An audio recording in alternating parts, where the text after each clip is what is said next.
Hey, my name is Lizzie Smiley, and I absolutely love helping people connect with their calling and all the tools they need to kick roadblocks and excuses right out the door so they can cultivate the life they dream about. If you want to launch, grow, pivot, or scale your Etsy shop, or you've always wanted to develop the mindset and skills to run your own business, then I'm your girl. I've had that entrepreneurial spirit going strong since my very first lemonade stand, and now I'm a work-at-home mama with multiple online companies and a full-time Etsy shop, all while being present with my kids for the everyday chaos and most important milestones. On this podcast, we'll talk about all things business, mindset, Etsy, creativity, dazzling our customers, and so much more. There's plenty of room at this table for you, so scooch on in and let's go. I'm holding nothing back. Welcome to How to Sell Your Stuff on Etsy. I'm so glad you're here. Hey, you guys, welcome back to the show this week. I'm excited to be behind the mic and hanging out with you guys and hanging out with our guest today.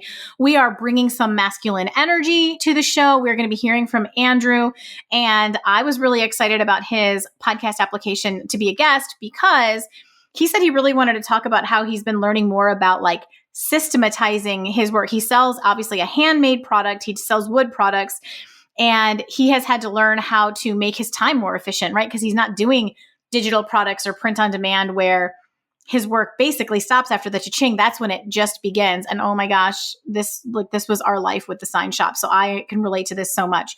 So I really liked that he wanted to talk about moving from his mindset from being a craftsman who likes to work with his hands and build things and likes to be handy to actually becoming a manufacturer and having to look at it differently.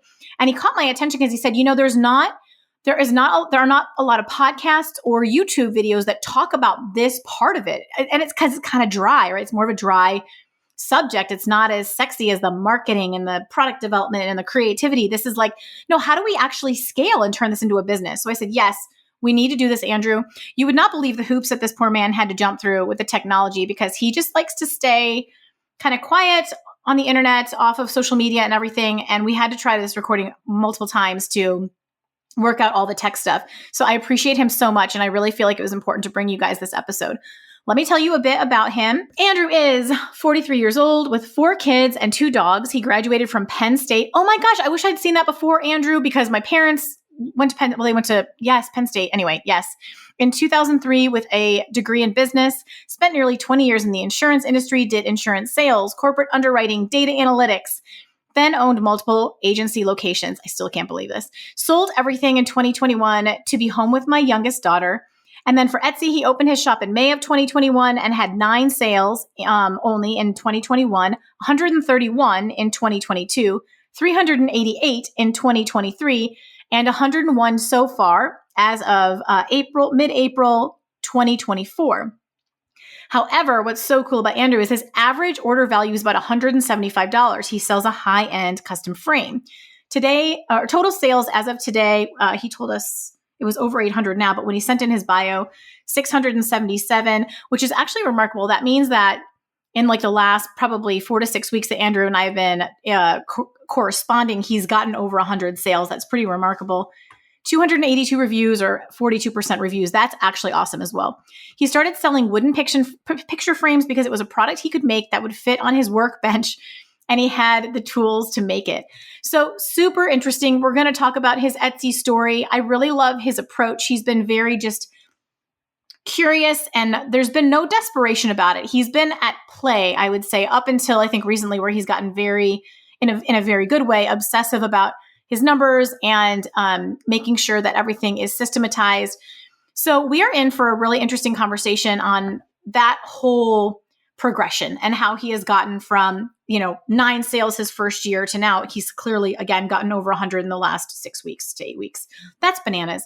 So please help me welcome Andrew to the podcast. We're going to have such a fun conversation. Hey, Andrew, welcome to the podcast. We're so glad to have you here. Well, thank you so much for having me. I really appreciate the opportunity to talk to everyone. And I've still new to this, but I'd love to add, some of my experience and in some way, hopefully help somebody out there, because I've taken a lot from all the guests that you've had on and other podcasts out there. So I really wanted to come on just to see if I can share something to maybe help someone else out there. I am confident from your copious notes that you sent me that you will, Andrew. And for those of you listening, so Andrew is one of our listeners. He's part of the How to Sell Your Stuff family, and he just applied to share his Etsy story through the Apply to Be a Podcast Guest link. It's always down in the show notes. You can always do it. There are a couple of stipulations, like you've got to have over 100 sales. You've got to have something like some lessons learned that you're, eager to share, you think would be helpful. And you can't have any trademark or copyright violations that are like easy for me to spot in your shop. I'm obviously not doing a deep dive, but those are kind of the three main stipulations. So please apply, because these always end up being the best conversations ever. Andrew caught my attention, you guys, not to talk about you like you're not here, bud. But he was talking about how he is newer to it, but he's been like figuring out how to systematize everything. And I was like, ooh, that's actually a question I would get a lot in coaching, is like, how did you do this? And I'm just like, I would tell them my system, but it was so bad. And so I'm really excited. Andrew's going to have like good systems for us to learn from. Okay. So let's establish that. So tell us like your background, like before Etsy, Andrew, what is your background? Background is definitely not products or online or e-commerce. After graduating from college, I got into insurance. Insurance sales, and then that transitioned into insurance underwriting, and then did the whole corporate insurance, did some data analysis, more underwriting, that sort of thing. And kind of getting a little fed up with the corporate lifestyle, ended up teaming up with a partner and buying an insurance agency. And then we bought a second one, and I think we bought a third. And we were running that together for several years. And I loved insurance. I really enjoyed it. I loved the customers, the coworkers, our employees. And then things started to change, where some questions about the industry and the company, and as you'd expect with big corporations, there's some things that I wasn't fully satisfied with. So had an opportunity for my partner to buy me out. So I jumped at that opportunity, and that was in 2021. And I wasn't sure what to do at that point. So I decided, well, let me just pick something or do something that I know I'll never regret. So I told everybody, I'm retired. So at 40, I said I was retired, and our youngest was starting kindergarten. So I said, I just kind of became a stay-at-home dad. And then from that, looked into Etsy. It's something I was toying with and kind of researching and for several years, but never did anything. I was frankly too busy with work. So this was kind of my opportunity to get into Etsy and kind of start small. And really, I didn't have a need to sell a lot. It was more for, some kind of like a creative outlet for me. And that's kind of how it started. Oh my God. Okay. I should have read your bio more carefully, because you've totally just taken me. I always read them, you guys, after we finish the call. I don't like to record the intro until I've already talked to the person, because it flavors it. But so I am geeking out hearing this for the first time with y'all right now. Andrew, that is such a pivot. Like, okay, but did you have a background with like working with your hands? Like, have you always been really handy? Did you work with wood? I need the details. I grew up. We would do a lot of our own construction. So I was, you could say I was handy. So yeah, I definitely had some experience with woodworking, with general construction. I've always had an interest in it. And that was, for years, kind of a creative outlet to go out in the garage and just kind of make something, which was, especially when you work in insurance, everything is a promise or a maybe, or you're covered, but you're never going to use your insurance if you never have a claim. So there was never anything tangible. So I liked the aspect of a tangible product, something you can hold, something you could give to somebody. I always had an interest in, the craft of woodworking. So yeah, I did have some experience. This wasn't just a complete pivot and like, oh, you know what? One day I'll pick up a chisel and just start making things. Did you already have all of the essential tools to start this? Like, Yeah. Yeah. So when I started, and our main focus is making wooden picture frames. We also make some shelving and some other small wooden products. When I opened and started, I said, well, all right, I have saws, I have tools, I have a workbench. What is something I can make that'll fit on the workbench? What's something I can make with the tools I have? And that's kind of where I started. I'm like, well, I can make picture frames. I have all the tools. I know how to make it. So that's kind of how I started, and started off well. And I just kept expanding and doing more and more. So that's kind of how I got into it. I was looking around and said, okay, well, these are the things I can make. Let's start with this one, see if it works. So that's how. Did you establish demand ahead of time, or were you just like, I know how to make this. Let me just put it up and see what happens? How did that go? No, I didn't really research anything. I kind of started with the product, and I said, well, if these don't sell, at least I can give them away. My mom would love a new picture frame, or my friends. So I made a whole bunch to take pictures and to list. And said, well, if nobody buys these, I can always give them away. I can always keep them. We can give them to whomever. It'll be easy to get rid of, or we could store it and it's not too big or obnoxious to store around the house. So I didn't do any research. I just No, I started with like the it product though. and got You into kept it. it low stakes, right? You didn't Yes. go invest in something expensive, like, expensive machinery or whatever. You literally started with what you had, kept it low stakes. You got lucky a little bit Mhm. because there happened to be demand. Remind me, what year did your shop launch? We opened, I believe it was 2021. Okay, so right when you Yeah, left yeah, insurance. yeah, yeah. So, in May of 2021, we opened the Etsy Okay. shop. Did you get sales right away? No, we didn't get a sale until June or July. Okay, so a month or two. Yes, yeah. So we were open a little bit, and I think the first year, uh, maybe we had 9 sales, maybe if that. Okay. And how many Uh, sales are you at now? uh, Close to 800. So Okay. we're closing in on 800. So how many? Okay, so are you still working like when the kids are in school? Is that kind of when you focus, or do you? Yes. Yeah. So this has quickly turned into a full-time job. Okay, I was Um, wondering. yeah. So the first 2 years, our youngest was in nursery school. So the first year she was there 2 times a week for half a day, and then the next year was 3 days a week for half a day, and now she's in full-time kindergarten, so she's gone all day. So yeah, it's very much turned into a full-time job that sometimes includes weekends. Oh, don't I know it? Gosh, there's just I'm just having flashbacks. Okay. When did it kind of? It was really interesting to hear the first year was maybe 9 sales. I'm assuming that includes the holiday season. Did you do something that took you from it kind of being that slower start to like? Was there a breaking point where it kind of went into more full time, or has it just been a gradual growth? How did that look? I tried very hard to. I wanted the growth of the business to coincide with the growth in the time I had available.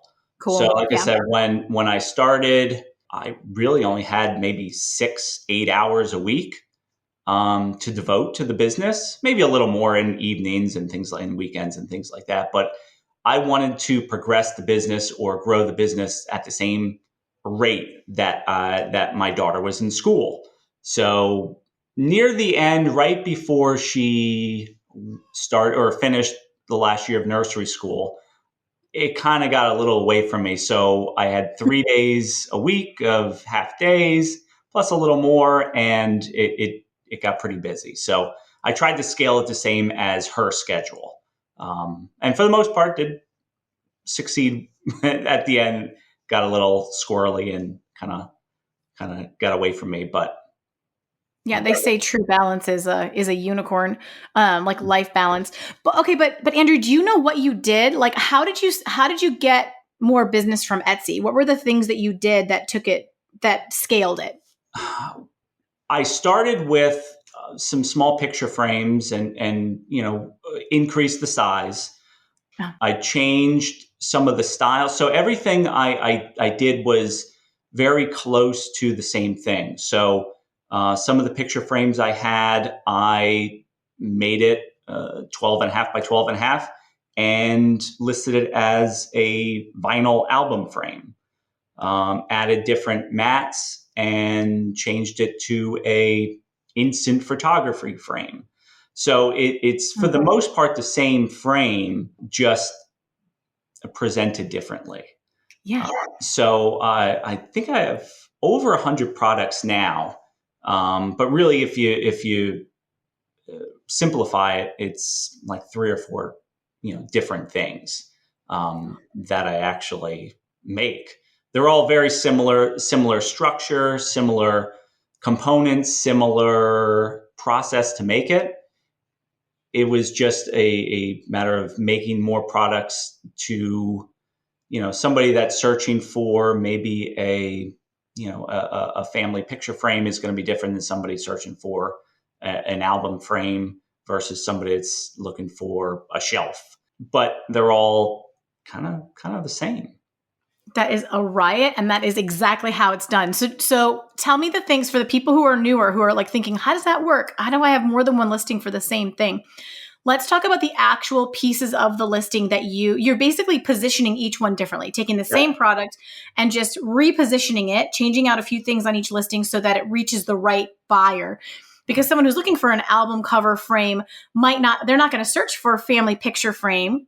They might search by dimension, but usually it's going to be, so talk about how you set up your listing to accommodate that, to help, to literally scale out to 100 listings. Yeah. It's hard to say exactly how I came up with some of that. Your titles, right? Your titles and your keywords are one thing. And the pictures certainly are a big one. The way it's set up where, all right, who is going to be searching for this? Are they buying it for themselves or are they buying it for somebody else? Is this a gift for a husband or a wife, a coworker? Who's the intended recipient of this? And then, set it up in a way picture wise that it fits in the style, the style that person may be looking for. And then in the title description, again, kind of tailor it differently to who, and it's completely guessing. I'm not really sure, but I build a persona of somebody that's going to buy it, and okay, how would I attract that person to this style of frame or this same style but different insert or what you would use it for? That's kind of how I try to think of it is who would be the recipient, the final recipient of this, and how can I target them to have find an interest for them, which even though it's the same thing as the other one. How did you figure out who to target? Like, did you just kind of intuitively know just because you work with frames, or did you? I don't know. I always had to do research and figure out, like I had to go on Pinterest or go on Etsy or something and search. I don't want to say I did it the reversed way or the wrong way, because every time I hear a podcast, do research and look it up, it's like I kind of didn't do that. I didn't listen to anybody. I found or I thought of a product and then kind of back engineered into it. Yes. So, all right, well, yeah, I can make an album frame. I don't even own albums. I had to actually borrow some from my in-laws to take a picture. But okay, well, who is into vinyl albums? I know there's a big culture of vinyl aficionados, but how do I target them? Or where would I find those folks? And sometimes what I did was go into different forums or groups of people that album lovers, or the people that have that. Okay, well, is there anything I can learn from that to help target the different listings for the different products? So I have a question for you. Can I be your coach? Since 2012, I've been working with business owners in all different walks of life and helping them figure out how to grow their businesses, develop themselves, work through fears and challenges, launch a new idea, or create a very fresh vision for their life. One of my core strengths is generating ideas and casting vision on a project. And I would just love to do that for you. Whether you need coaching for your Etsy shop or a completely different business project, I'm here to partner with you for breakthrough and brainstorm brilliant strategies with you. My experience in everything from corporate America to network marketing to consulting, web design, blogging, Etsy, Shopify, social media management, and now course creation and podcasting has given me quite the breadth of knowledge to help my fellow entrepreneur. And I would be totally delighted to work with you. You can book a coaching session over at howtosellyourstuff.com or shoot me an email at lizziesmiley@yahoo.com and we'll find out if we'd be a good fit. I cannot wait to meet you and hear what you're dreaming about.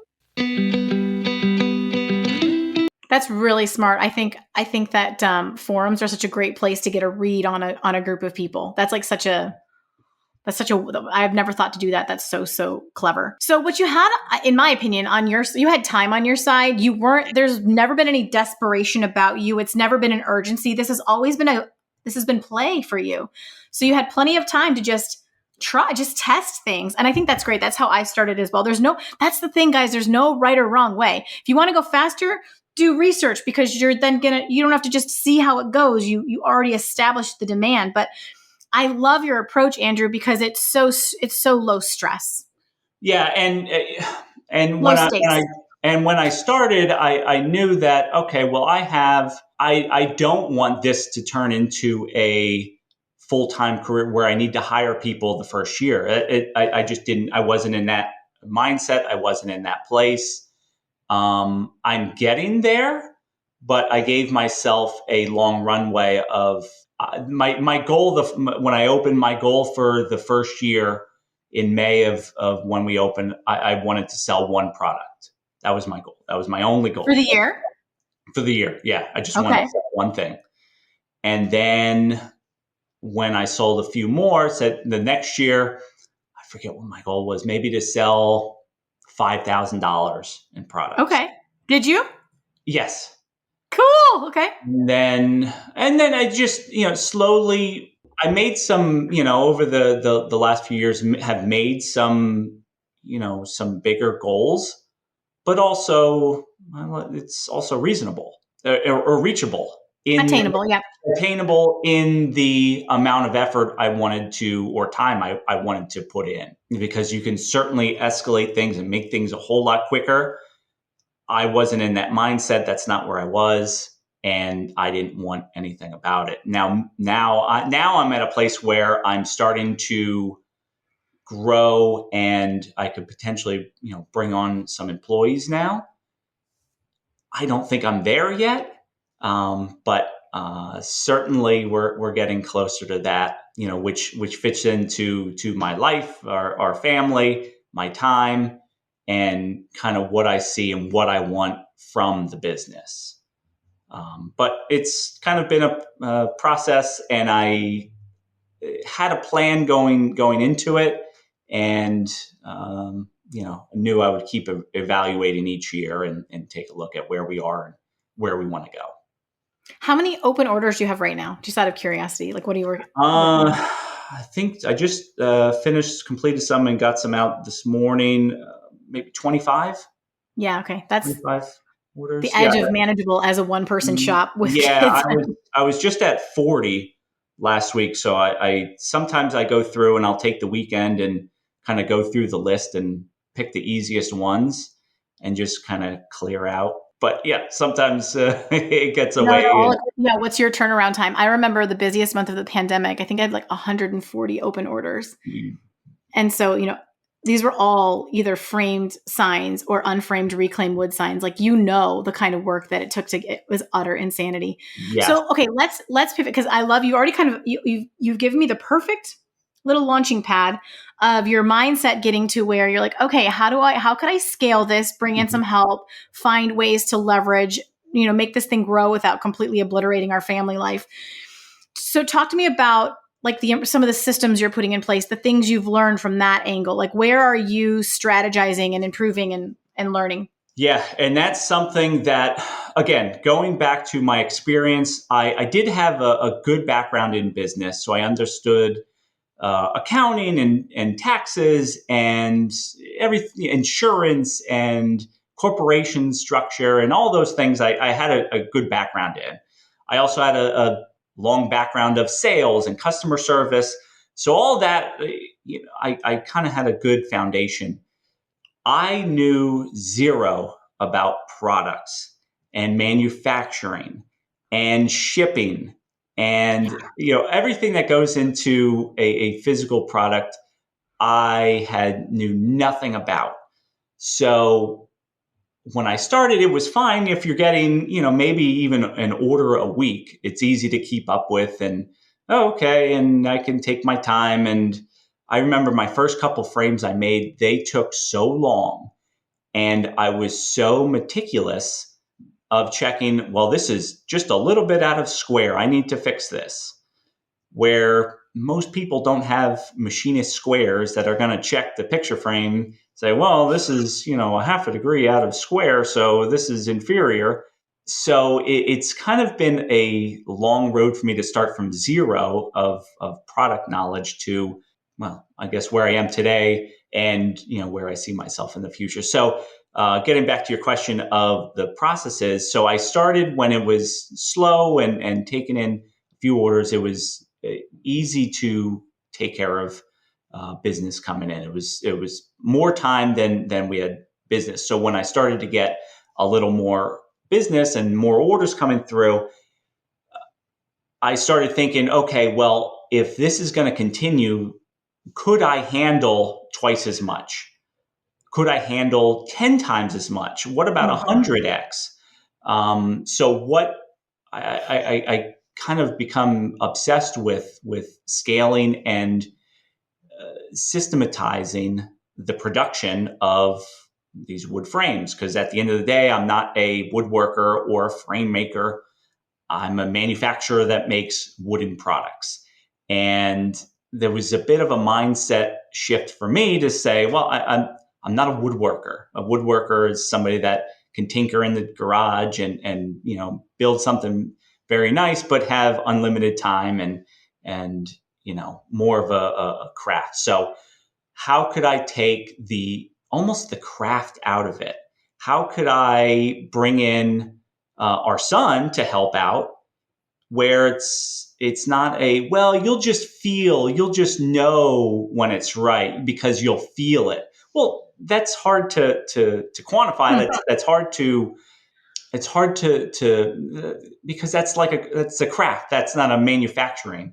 So I kind of went down the road of, all right, well, we're into manufacturing. So I wasn't really finding that in a lot of, small production product-based business podcasts or YouTube videos. So then I got into manufacturing and started, listening to books on manufacturing. And okay, what are some things I can use to scale, to systematize the production of this? Because I want to get to a point, if I bring someone in, whether it's, our son or an employee, here's how you do it very easily. So it's step 1, step 2, step 3. So I've been just going through the process of making it to try and take out all variability, to take out all like intuitive feel, to say, okay, well, here's the dimension for this cut. It's not, well, yeah, it seems like that or it looks like that. No, here's what it is. And then there was a lot to do with just simple process like shipping.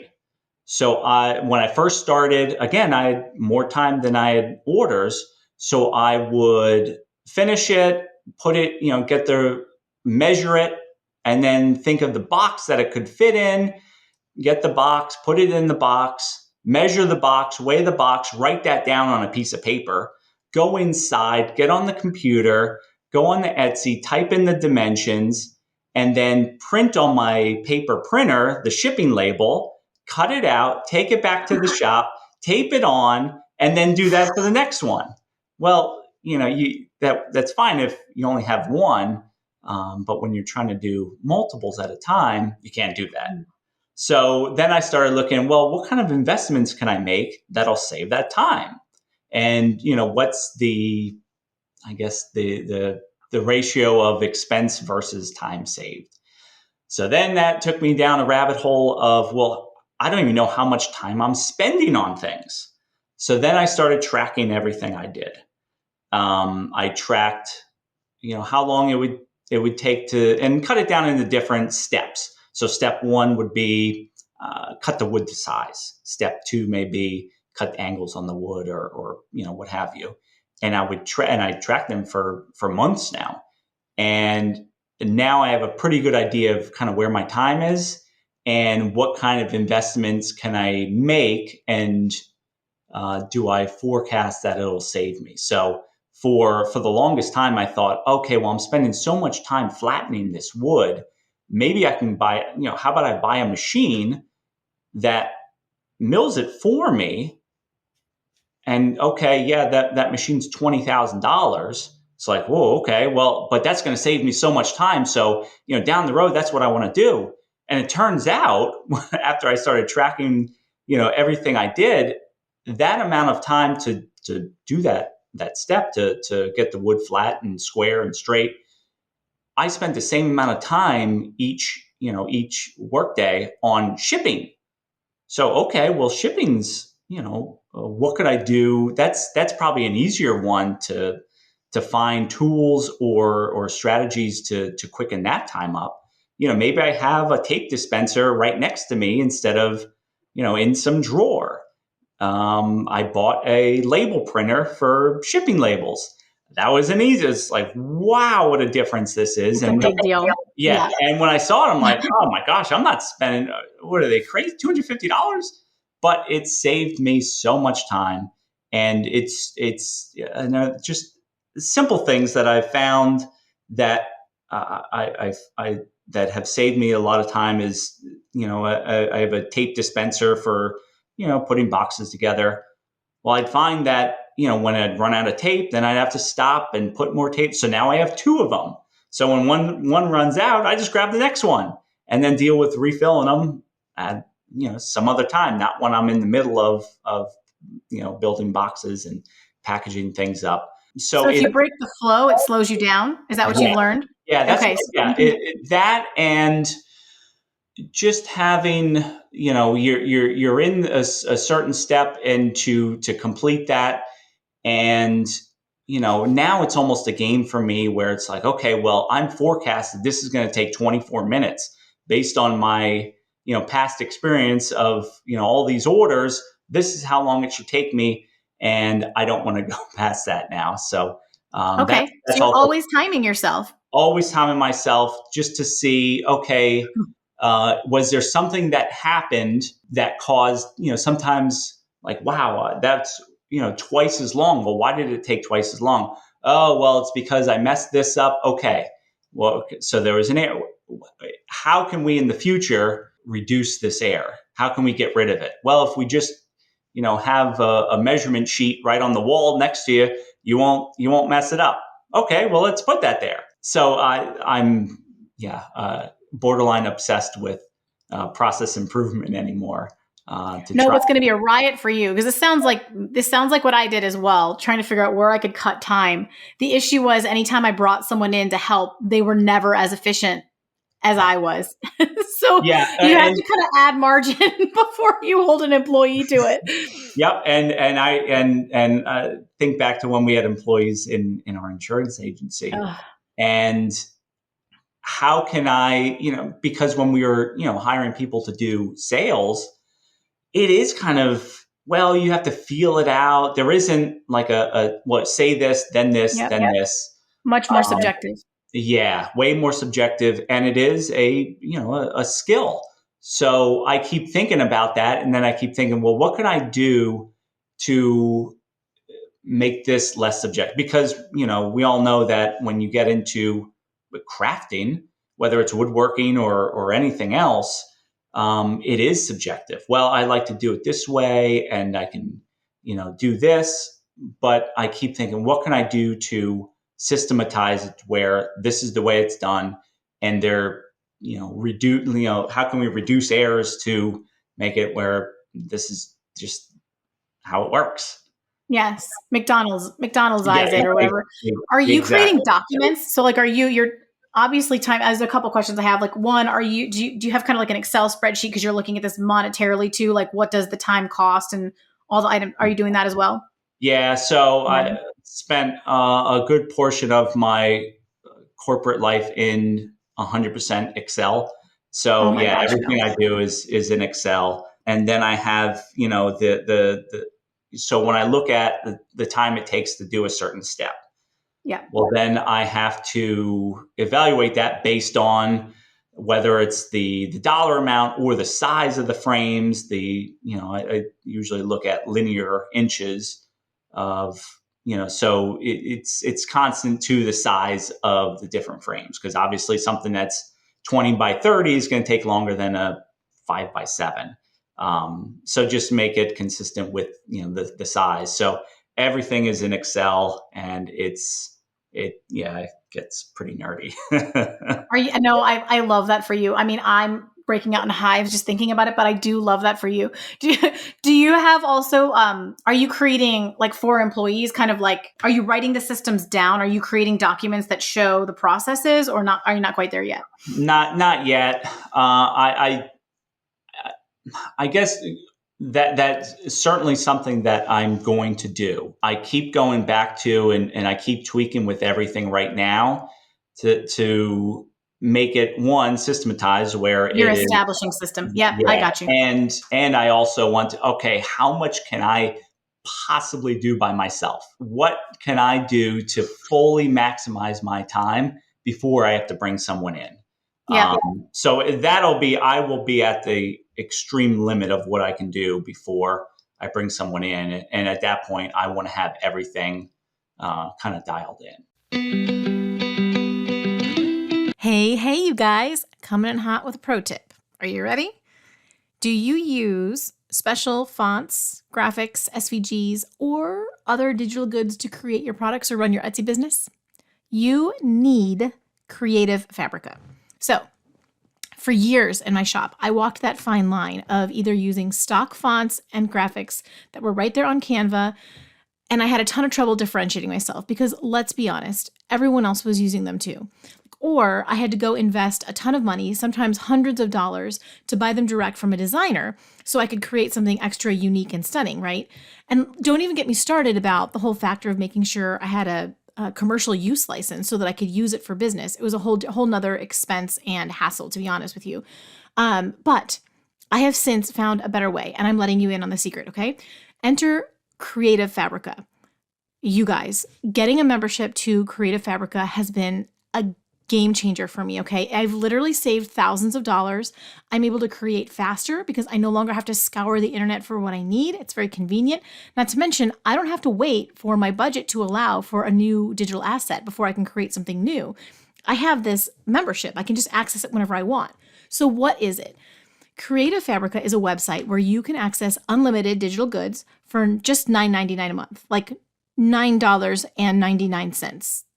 This my jaw drops because this is an insane deal because everything comes with a commercial license as well, which means you're allowed to use them legally for profit. And I have to chuckle because this is less than I used to pay for just one font before, y'all. Like $9.99 for access. Okay, they have over 6 million fonts, graphics, and other digital resources that you will have full access to at any time. It's essentially like to be honest, this is like the top Etsy seller's best kept secret that you are now privy to. Welcome to the family. Did I mention you belong here? You belong here. And on top of that, Creative Fabrica, so they discovered this podcast. They reached out to me and they were like, Lizzie, we want to offer your audience like a special little perk. I'm just like, well, we love that. Tell us what it is. So now you guys can get 1 month free. You can get a free trial for up to 10 downloads, and you can test drive it and see if it's a good fit for you. Like I literally pay my own membership. I love it. So if nothing else, like Take a free trial, stock up on some fresh stuff for free. Thank you, Creative Fabrica. And if you love the service as much as I do, it's just $9.99 per month to keep it going. And you can also cancel at any time, no questions asked. I love that. I love it when they do that. So if you want to jump in on this sweet deal, just go to howtosellyourstuff.com/creative. Again, that's howtosellyourstuff.com/creative. And you can grab that free trial. I'm so excited, you guys, to share this with you because this is like one of those pieces to the puzzle that can just change everything. It can just up the whole game. So just like let me know how it goes, okay?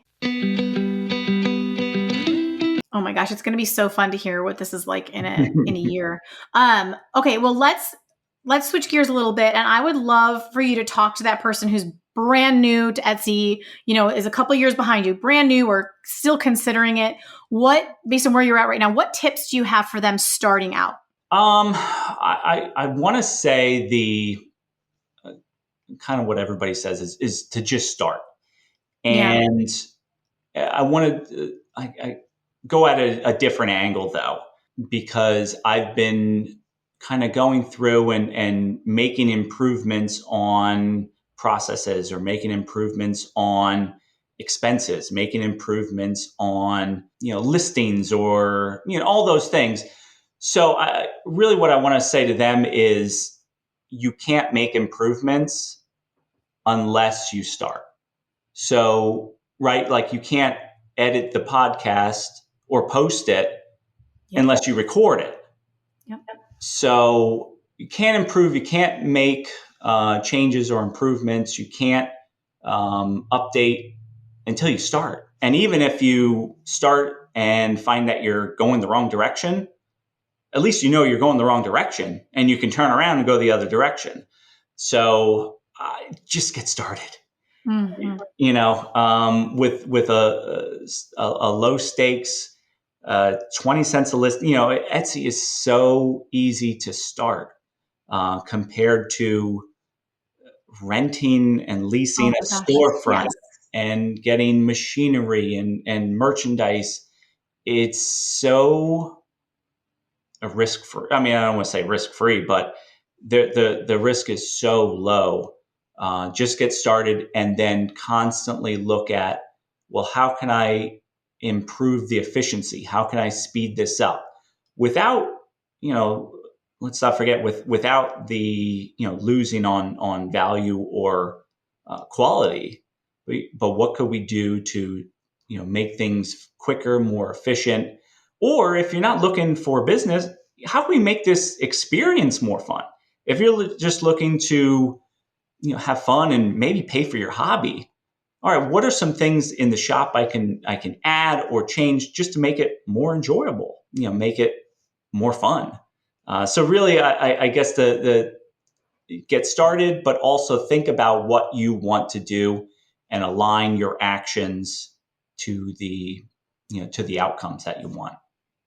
I think it's helpful hearing someone who cares so much about systemization and order say, you have to just get started. And I love that your story has both sides of it.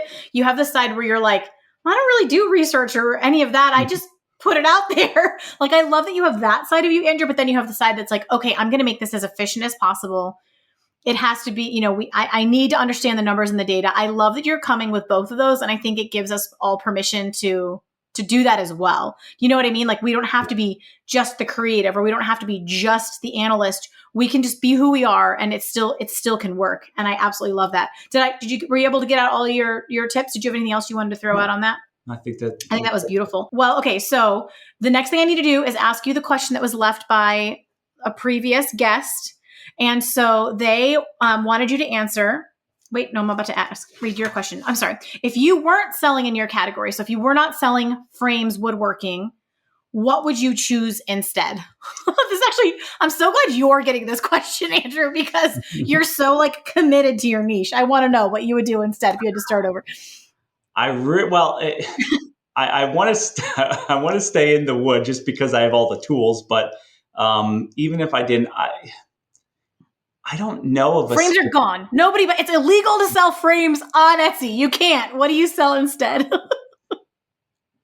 I like the idea, and I've really gotten into the manufacturing of products, and I think I can systematize any product. It's not that I have a passion for picture frames, because if you look around my house, I don't have any nice picture frames in our house. I don't have any art or anything like that. But I really am passionate about the business. I really have a passion for business and manufacturing. I don't know if I don't think jewelry. It would probably be a different home decor if that's allowable. Yep. That again, like I did with picture frames. Okay, well, a shelf can be a shelf for picture frames. It can also be a shelf for indoor plants. It can also be a shelf for children's books. It can be a shelf for albums, for music. It could be so something like that where I can take one product, turn it into multiple that are attracting multiple different customers. Yeah. So I love it. No, good answer. That's okay. There's no wrong answer. I think these are so fun though, where y'all are throwing these at each other. I hope you guys are enjoying the special questions, because I am. Mix it up a little bit. I know you're not on social media. Is there anywhere people can find you and connect? Or do they just need to send me an email and then I ping you, or what's going to happen here? I am not on social media. I rarely use email. I'm just. What is the, there's some animal in the wild that's very elusive. It's one special type of deer and I can't think of it right now. All right. You're just going to be the unreachable person. Yeah. That's okay. I don't feel I have nothing to sell, nothing to offer. And I hope somebody got something from this, and I'm just going to go back to the shop and put my headphones on and listen to another podcast and get to work. Okay, so if you desperately have a question for Andrew, you have to email me, and then I will harass Andrew and see if we can get an answer. And I can't even promise that, because he's going to be our elusive. Oh, like an albino deer, although we see those all the time in Wisconsin. I tried and I failed. Andrew, thank you so much for being willing to apply and being willing to come on the podcast and answer and talk about your process, because it is different from the other episodes we've had, and I really appreciate your insights. Thank you very much for having me. I hope I wasn't too boring, and I really appreciate you having me on. Oh, it was so much fun. Thank you so much. Y'all, thank you for listening in. I hope you've learned a few things. I can't recommend systematizing enough, batching, doing things in batches. Don't go from one order to the next, batch them. Do the same task over and over again for your orders, and do at least 3 to 5 at a time if you can. I think Andrew's brought so much wisdom to that. So I hope you've learned a lot. We're so glad you were with us today. And until next week, go make something awesome. I love you guys. Take care. Bye-bye. And that's a wrap on this episode of How to Sell Your Stuff on Etsy. Thanks so much for hanging out with me today. If you're looking for more resources, head on over to howtosellyourstuff.com, where you'll find podcast show notes, all the links from today's episode, the blog, courses, coaching, and more. If this episode was helpful to you, awesome. The greatest compliment I can receive from you is a rate, review, and subscribe on this podcast. Not only will it allow us to connect again on a future episode, it lets me know I'm providing you with value and helps other people find this content more easily. From the bottom of my heart, thank you for your support. Have a great day and see you next time.